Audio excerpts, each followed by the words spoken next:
নবী করিম সাল্লাল্লাহু আলাইহি ওয়াসাল্লাম তিনি তার সাহাবায়ে কেরামকে সবরের প্রশিক্ষণ দিয়েছেন। এমন কিছু সাহাবী সঙ্গী তিনি পেয়েছেন যারা ধৈর্যের রুদ্রমূর্ত প্রতীক ছিলেন। তারা এরকম দৃষ্টান্ত ছিলেন যে তাদের ধৈর্য, এক একজনের সবরকে আমরা যদি অ্যানালাইসিস করি তো বিশাল বড় বড় হিস্ট্রি হয়ে যাবে, অনেক বড় দাস্তান হয়ে যাবে, শুধুমাত্র এক একজন সাহাবীর সবরকে যদি আপনি অ্যানালাইসিস করেন, গবেষণা করেন। আজ মুসলমানদের মধ্যে এটার বড় বেশি অভাব। সবর করার চেষ্টা করব তো ইনশাআল্লাহ। মুশকিল হলো আমরা যারা বদমেজাজ, আমাদের সবর কিভাবে আসবে? আমরা অনেকে চেষ্টা করি কিন্তু ধৈর্য ধারণ করতে পারি না। ওই যে ডায়রিয়ার রোগীর মতো ডাইরেক্ট হয়ে যায়, হুটহাট করে যা তা বলে ফেলি, পরে আফসোস করি। তো সবর আনার জন্য কিছু আমল আছে ভাইরা। নাম্বার 1, আপনার ভিতরে সবর আনার জন্য আপনি প্রতিনিয়ত আল্লাহ রাব্বুল আলামিনের কাছে দোয়া করবেন যে আল্লাহ আপনি আমাকে সবর এবং ধৈর্য ধারণ করার তৌফিক দান করেন। যেই কোনো বদামল দূরের জন্য আল্লাহ তাআলার কাছে পানাহ চাইতে হয়। নবী আলাইহিস সালাম পানাহ চাইতেন, এই জন্য আল্লাহর কাছে দোয়া করতে হবে।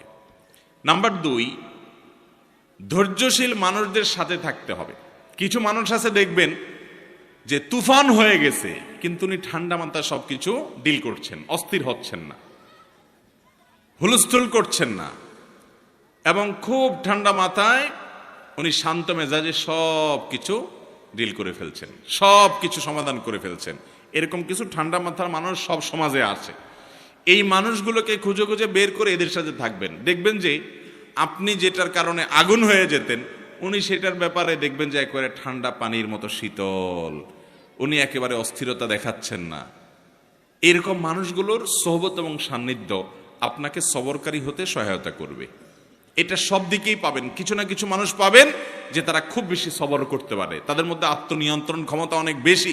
তাদের সান্নিধ্যে যত বেশি থাকবেন তত বেশি আপনার মধ্যে এই সবর করার মানসিকতা আসবে ইনশাআল্লাহ। নাম্বার 3, যদি কখনো আপনার রাগ দেখানোর মতো পরিস্থিতি তৈরি হয়, আপনি নিজেকে বলবেন ঠিক আছে রাগ দেখাবা তুমি, কিন্তু এখন না, একটু পরে।